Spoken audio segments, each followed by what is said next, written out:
नमस्कार मित्रांनो, शब्दस्पर्श या चॅनलवर तुमचं पुन्हा एकदा स्वागत. आजच्या कथेचं नाव आहे नवले ब्रिज. लेखन अभिजित घाडगे. कथा सुरू करण्याआधी जे कोणी या चॅनलवर पहिल्यांदा आले आहे त्यांनी पटकन चॅनलला सबस्क्राईब करून घ्या. चला तर मग वेळ न घालवता कथेला सुरुवात करूया.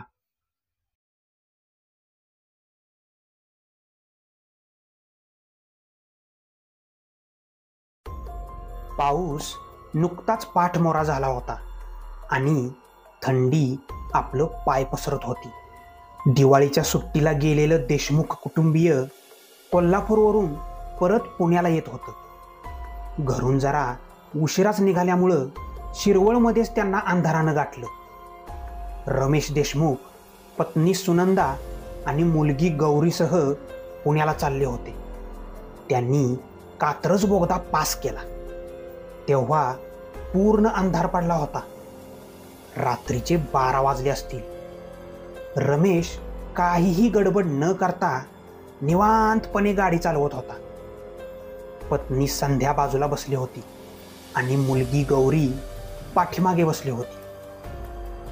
समोर मोठा उतार आणि नंतर ब्रिज लागणार होता, म्हणून रमेशने गाडीचा वेग कमी केला. गाडी उतार पार करून नुकतीच ब्रिज ओलांडत होती. तेवढ्यात अचानक कारमध्ये थंडी वाढली. अरे, एसी तर बंद आहे, मग थंडी का एवढी वाढली? एसी बंद असून पण हुडहुडी भरणारी थंडी अचानक पसरली. तेवढ्यात गौरी मोठ्यानं किंचाळली, मम्मी, पप्पा, हे कोण आहे, हे कोण आहे? तिच्या शेजारी एक बाई बसली होती, साडी घातलेली. तिच्या कपाळावर मोठा कुंकवाचा टिळा, लाल भडक डोळे, परंतु शरीर मात्र पांढरं फटफटीत बर्फासारखं. ती बाई एकटक गौरीकडे बघत होती. गौरीचा ओरडण्याचा आवाज ऐकताच रमेशनी काय झालं म्हणून मागे बघितलं.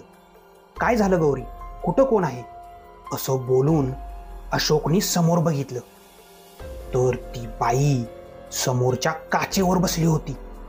ते बघून त्याचा गाडीवरचा ताबाच सुटला आणि गाडी ब्रिजवरून सरळ खाली कोसळली.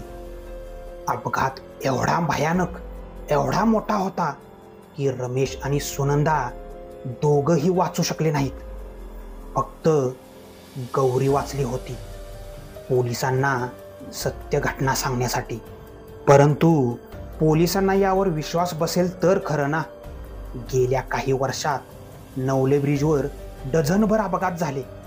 काही ड्रायव्हर लोक म्हणतात गाडी चालवताना अचानक पांढरी आकृती रस्त्यावर येते आणि ब्रेक मारल्यावर समोर काहीच दिसत नाही, ना आकृती ना कोणती व्यक्ती.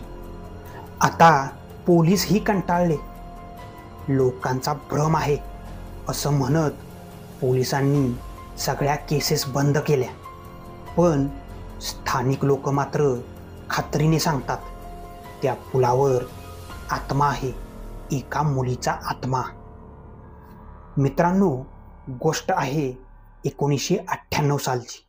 नवले ब्रिजचं नुकतंच काम सुरू झालं होतं. त्यावेळी जवळच्याच गावात संध्या नावाची एक मुलगी राहत होती. तरुण, अतिशय सुंदर आणि स्वप्नांनी भरलेली मुलगी. तिचं लग्न ठरलं होतं. तिला हवं तसं स्थळ, आवडता जोडीदार मिळाला होता. त्यामुळं ती खूप खुश होती. पण लग्नाच्या 2 दिवस आधी तिचा गंभीर अपघात झाला.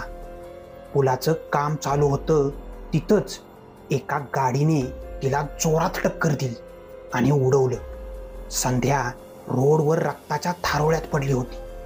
अर्धा तास आजूबाजूनी गाड्या वेगाने जात होत्या, परंतु कोणीही थांबत नव्हतं. शेवटी तिने तिथंच प्राण गमावला. त्या अपघातानंतर पुलाचं बांधकाम काही महिन्यांसाठी थांबवलं गेलं. जेव्हा बांधकाम पुन्हा सुरू झालं तेव्हा तिथल्या कामगारांना भयानक अनुभव येऊ लागले. कधी रात्री पांढऱ्या साडीतील मुलगी पुलावरून चालत असताना दिसायची, तर कधी रात्र झाली की मुलीच्या रडण्याचा आवाज कानावर पडायचा.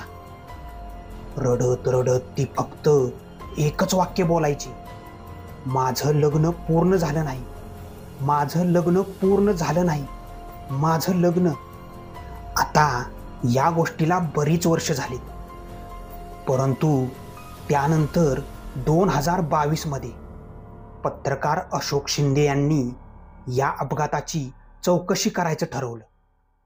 त्याने सगळ्यात आधी ड्रोन फुटेज घेतलं, तिथं घडलेल्या सगळ्या घटनांच्या साक्षीदारांशी चर्चा केली आणि एक रात्री त्यानं ठरवलं की स्वतः पुलावर जायचं आणि तिथं थांबायचं. त्या रात्री कडाक्याची थंडी पडली होती.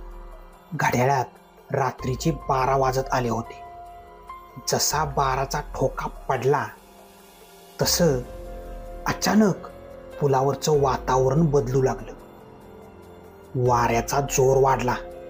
वारा सो सो सो करू लागला.